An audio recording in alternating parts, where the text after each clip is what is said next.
এক সকালবেলা হঠাৎ আকাশ মেঘে ঢেকে গেল। বড় গাছটার নিচে শিশুদের মাদ্রাসা তখনও চলছিল। হঠাৎ করে হালকা গুড়ি গুড়ি বৃষ্টি শুরু হলো।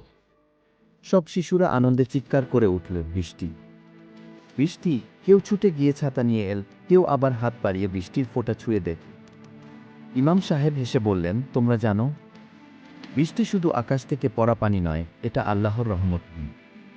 সোহান জিজ্ঞেস করল, হুজুর, বৃষ্টি হলে কি কোনো বিশেষ দোয়া পড়া হয়?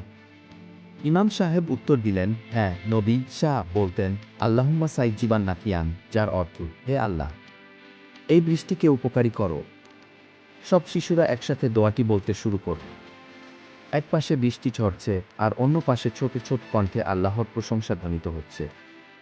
তাদের পেছনে ছোট্ট মসজিদটি যেন নীরবে দাঁড়িয়ে থেকেও শিশুদের সঙ্গে দোয়ায় শামিল হল।